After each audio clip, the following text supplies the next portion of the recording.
मैं हर साल गणपति बिठाता हूँ, गणपति की पूजा प्रार्थना करते हैं। मैं किसी भी कौमवाद में मानता नहीं हूँ, किसी भी धर्म को अलग नहीं मानता, मैं सभी धर्म को समान मानता हूँ। दोस्तों, हर साल भाद्रपद माह के शुक्ल पक्ष की तृतीया तिथि को गणेश चतुर्थी का त्यौहार जोर शोर से मनाया जाता है। भारत के कोने कोने में ओम आग्नेय नमः, श्री गणेशाय नमः, ओम गण गणपतये नमः की गूंज सुनाई देती है। हालांकि सबसे ज्यादा धूम मुंबई में देखने को मिलती है, लेकिन दोस्तों, क्या आप ऐसे मुस्लिम देश के बारे में जानते हैं जहां भारत की तरह गणेश चतुर्थी की धूम मचती है? तो कौन कौन से हैं ये मुस्लिम देश? क्या सच में किसी मुस्लिम देश की करेंसी पर भगवान गणेश की तस्वीर है? क्या पाकिस्तान में गणेश चतुर्थी मनाई जाती है? कहां है भगवान गणेश की सबसे बड़ी प्रतिमा? इन सभी सवालों के जवाब जानने के लिए वीडियो के आखिर तक बने रहिए। और हाँ, चैनल से पहली बार जुड़े हैं तो चैनल को सब्सक्राइब करके बेल आइकन को प्रेस कर लीजिए। दोस्तों, हर वर्ष की तरह इस वर्ष भी गणपति बप्पा लाने की तैयारियां शुरू हो चुकी है। 26 अगस्त 2025 को फिर से ये खास पर्व आने वाला है, जिसकी तैयारियां जोरों शोरों से चल रही हैं। ऐसे में पूरे देश में बप्पा का बेसब्री से इंतजार हो रहा है, लेकिन इस इंतजार में अकेला भारत ही शामिल नहीं है। बिल्कुल कुछ और भी देश हैं जो गणेश चतुर्थी का बेसब्री से इंतजार कर रहे हैं, जैसे इंडोनेशिया। जी हाँ दोस्तों, इंडोनेशिया जहां 87.06% आबादी मुस्लिमों की है और 24 करोड़ से ज्यादा मुस्लिमों के साथ ये एक मुस्लिम देश भी है, लेकिन फिर भी यहाँ के लोग हिंदू देवी देवताओं को मानते हैं और इतना ही नहीं, मुस्लिम के नाम पे भी हिंदुओं से मेल खाते हैं।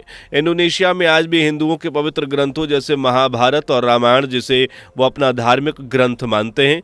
इंडोनेशिया में काफ़ी हिंदू मंदिर भी हैं जो लोगों को अपनी ओर अट्रैक्ट करते हैं। यहाँ हिंदुओं की आबादी बहुत कम है, लेकिन फिर भी इंडोनेशिया में भगवान गणेश की सबसे ऊंची और बड़ी मूर्ति है। यहाँ भारत में नहीं बल्कि इंडोनेशिया में गणेश की सबसे ऊंची प्रतिमा है, जबकि पूरे इंडोनेशिया में 1.68% हिंदू रहते हैं। लेकिन इसके बाद भी यहाँ गणेश जी को बहुत माना जाता है और इनकी पूजा अर्चना न सिर्फ हिंदू बल्कि मुस्लिम समुदाय के लोग भी करते हैं। ये जो क्लिप आप देख रहे हैं ये इंडोनेशिया की है। जी हाँ, हैप्पी बर्थडे टू यू,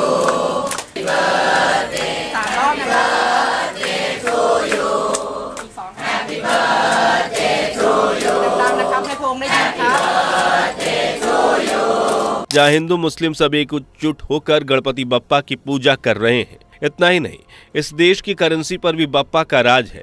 दरअसल इंडोनेशिया की सरकार ने 20,000 के नोट पर बाकायदा गणपति बप्पा की तस्वीर छपवा रखी है। इतना ही नहीं, इंडोनेशिया के लोग भगवान गणेश को अपना इष्ट देव मानते हैं।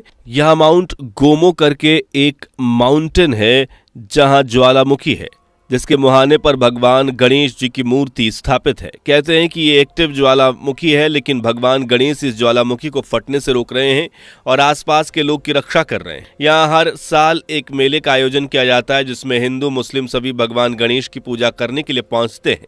आपको यकीन नहीं होगा, लेकिन यहाँ ज्यादातर मुस्लिम ऐसे हैं जो खुद को हिंदू मानते हैं, क्योंकि वो अपना बीता हुआ कल जानते हैं। वो जानते हैं कि उनके पूर्वज हिंदू ही हुआ करते थे, तो बाद में एक बदलाव की लहर दौड़ी जिससे वो कन्वर्ट हो गए, लेकिन उनका अस्तित्व हिंदू ही है। यही कारण है कि इंडोनेशिया में हिंदू देवी देवताओं को पूजा जाता है और भगवान गणेश को तो यहाँ सबसे ऊपर माना जाता है। उनका जन्मोत्सव बड़ी खुशी से यहाँ मनाते हैं। ये लोग रमजान भी रखते हैं। मैं तो इसी तरह गणेश जी की पूजा भी करती रहूंगी, सारे जो देवी देवता मेरे घर में हैं उनकी भी पूजा करती रहूंगी और नमाज कुरान जैसे पढ़ती चली आई हूँ इसी तरह पढ़ती रहूंगी। लेकिन रोजा खोलने से पहले भगवान गणेश के दर्शन करने उनके मंदिर भी जाते हैं। इंडोनेशिया में भगवान गणेश को इतना माना जाता है कि यहाँ हर साल उनकी चतुर्थी भी मनाई जाती है। हाँ, वो बात अलग है कि इनका ढंग तरीका कुछ अलग होता है। हम भाई मुस्लिम होते हुए भी 5 साल से गणपति का आयोजन करते हैं और श्रद्धा के सामने कोई धर्म नहीं होता है। जहाँ श्रद्धा होती है वहाँ कोई धर्म नहीं होता है। और ये अकेला मुस्लिम देश नहीं है जहाँ गणेश चतुर्थी मनाई जाती है, बल्कि इस लिस्ट में कुछ और भी नाम हैं। लेकिन इनके बारे में जानने से पहले जरा गणेश चतुर्थी मनाने के पीछे की वजह भी समझ लेते हैं। दोस्तों, गणेश चतुर्थी असल में भगवान गणेश का जन्मोत्सव है। पौराणिक कथाओं के अनुसार भाद्रपद मास के शुक्ल पक्ष की चतुर्थ तिथि को गणेश जी का जन्म हुआ था, इसलिए हर साल इस माह गणेश चतुर्थी के रूप में भगवान गणेश का जन्मदिन मनाया जाता है। पूरे 10 दिनों तक विधि विधान के साथ गणेश जी की पूजा की जाती है। उनके लिए मंडप तैयार किया जाता है, भोग भी लगाया जाता है, फिर वे 10वें दिन बप्पा को विसर्जित भी कर दिया जाता है। कई बार लोग सोचते हैं कि बप्पा का उत्सव 10 दिनों तक क्यों मनाया जाता है, तो दरअसल इसके पीछे एक कथा छुपी हुई है। कहते हैं कि एक बार वेद व्यास जी ने भगवान गणेश से महाभारत ग्रंथ को लिखने को कहा। इस पर गणेश जी राजी हो गए और लगातार 10 दिनों तक बिना रुके महाभारत लिखते रहे। जब 10वें दिन वेद व्यास जी ने गणेश जी को देखा तो उनका शरीर तप रहा था जैसे आग निकल रही हो, जिस वजह से वेद व्यास जी ने उन्हें फौरन नदी में स्नान करवाया और कहते हैं तभी से गणेश चतुर्थी मनाने की शुरुआत हुई, जिसे हर साल बड़ी धूमधाम के साथ हिंदुस्तान और पाकिस्तान में मनाया जाता है। जी हाँ दोस्तों, पाकिस्तान में भी गणेश चतुर्थी का त्यौहार मनाया जाता है। वहीं पाकिस्तान जो कट्टरपंथियों से भरा हुआ है, जहाँ 24 करोड़ यानी करीब 96.46% से भी ज्यादा मुस्लिम्स रहते हैं, लेकिन फिर भी यहाँ गणपति बप्पा आते हैं और उनकी पूजा की जाती है। बल्कि अन्य हिंदू देवी देवताओं की भी पूजा यहाँ होती है। ये क्लिप जो आप देख रहे हैं यह पाकिस्तान की है, जहाँ हिंदू ही नहीं बल्कि मुस्लिम भी बप्पा मोरिया के जयकारे लगा रहे हैं और ये सिलसिला पाकिस्तान के कई इलाकों में लगातार 10 दिन तक चलता है। हिंदू मुस्लिम मिलकर लगातार 10 दिनों तक बप्पा की सेवा करते हैं। सिंध प्रांत से भी लोग गणेश जी का दर्शन करने आते हैं। कराची में स्थित हजारों वर्ष पुराने मंदिर का रौनक भगवान गणेश के आते ही लौट आती है। हर साल इसी मंदिर में गणेश चतुर्थी के लिए मूर्ति को तैयार किया जाता है। गाजे बाजे के साथ गणेश जी को हिंदू मुस्लिम मिलकर लाते हैं। 10 दिन तक शहद और दूध से अभिषेक होता है, मोदक से का भोग लगाते हैं और फिर 10वें दिन गणेश जी की मूर्ति को अरब सागर में विसर्जित कर दिया जाता है। यूं तो पाकिस्तान में हिंदुओं पर कट्टरपंथ हावी रहता है, लेकिन फिर भी यहाँ बसे हिंदू गणेश चतुर्थी को धूमधाम से मनाते हैं। मुस्लिम्स के अलावा दुनिया के कई देशों में इस भगवान की गणेश चतुर्थी को बड़े शान से मनाया जाता है। आपको बता दें कि हर जगह इनकी पूजा पाठ अर्चना की जाती है और अफ्रीकी देश जैसे घाना, जहां से आई ये तस्वीर आपको हैरान कर देगी। पूरे जोश उत्साह और उमंग के साथ गणपति बप्पा के मूर्ति को ले जाते ये घाना के देश के निवासी हैं और बप्पा को विसर्जन के लिए ले जा रहे हैं। घाना में हर साल भगवान गणेश का जन्मोत्सव धूमधाम से मनाया जाता है। उनकी पूजा अर्चना की जाती है। सड़कों पर गणपति बप्पा मोरिया के जयघोष गूंजते हैं।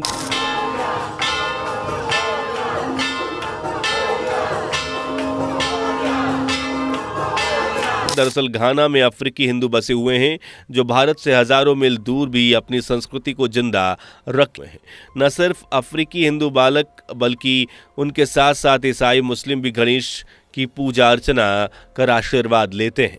घाना में आज 25,000 से भी ज्यादा हिंदू बसे हुए हैं और यहाँ कई हिंदू देवी देवताओं के मंदिर, खासकर भगवान गणेश जी के मंदिर हैं। घाना में आज हिंदुओं की संख्या लगातार बढ़ती जा रही है और इसका मुख्य कारण घाना और भारत की संस्कृतियां जो काफी हद तक एक दूसरे से मेल खाती हैं। जिस तरह से हिंदू धर्म में गाय को माता कहा जाता है, उसी तरह से घाना में अफ्रीकी हिंदू भी गाय को माता मानते हैं। न सिर्फ हिंदू बल्कि घाना के मुस्लिम्स भी भगवान गणेश के प्रति श्रद्धा रखते हैं। उनके मंदिर जाते हैं, पूजा करते हैं और मनचाहा फल पाते हैं। सिर्फ घाना ही नहीं, चीन से लेकर तिब्बत तक, अमेरिका से लेकर ऑस्ट्रेलिया तक, आज दुनिया के तमाम देश ऐसे हैं जो भगवान गणेश के प्रति आस्था रखते हैं, उन्हें पूजते हैं। खासकर विदेशियों में तो हिंदू देवी देवताओं के प्रति अटूट श्रद्धा देखी गई है, जिसका उदाहरण है भारत का मथुरा, जहां विदेशी माता टीका लगाकर, तन पर धोती पहनकर हरे कृष्णा और ओम गण गणपते नमः का जाप करते हैं। भारत ही नहीं, आज तो वो जमाना है कि जब विदेशी धरती पर भी लोग पब बार की जगह हिंदू मंदिरों में जाना पसंद करते हैं, पूजा करना पसंद करते हैं और यही सनातन की ताकत है। गणेश जी की ताकत है जो पूरी दुनिया के लोगों को अपने चमत्कारों से हिंदू धर्म की ओर खींच रहे हैं, जिसमें टेक्नोलॉजी का बाप कहा जाने वाला जापान भी शामिल है, जहां भगवान गणेश को कागीतेन के नाम से पूजा जाता है। कागीतेन भगवान गणेश का ही रूप है जो जापानी बौद्ध धर्म से ताल्लुक रखते हैं और यहाँ कागीतेन को कई रूपों में पूजा जाता है। 4 भुजाओं वाले कागीतेन चाहे जिस भी रूप में हो, वह भगवान गणेश ही उनका रूप है। इसी तरह श्रीलंका में भगवान पिल्लैयार को पूजा जाता है जो असल में गणेश भगवान ही है। यहाँ गणेश जी के 14 प्राचीन मंदिर हैं। इस तरह दुनिया के अलग अलग हिस्सों में भगवान गणेश को पूजा जाता है, गणेश चतुर्थी मनाई जाती है। वैसे दोस्तों, क्या आप इस बार भी गणेश चतुर्थी के लिए तैयार हैं? कमेंट बॉक्स में बताइए। वीडियो पसंद आई हो तो लाइक शेयर करके चैनल को सब्सक्राइब भी कर लीजिए। मिलते हैं अगली वीडियो में, तब तक के लिए धन्यवाद। दोस्तों, आपके स्क्रीन पर 2 और वीडियो दिख रही हैं, जिसे देखने के लिए आप स्क्रीन पर क्लिक करें। दोनों देखिएगा, बहुत अच्छी वीडियो बनी है।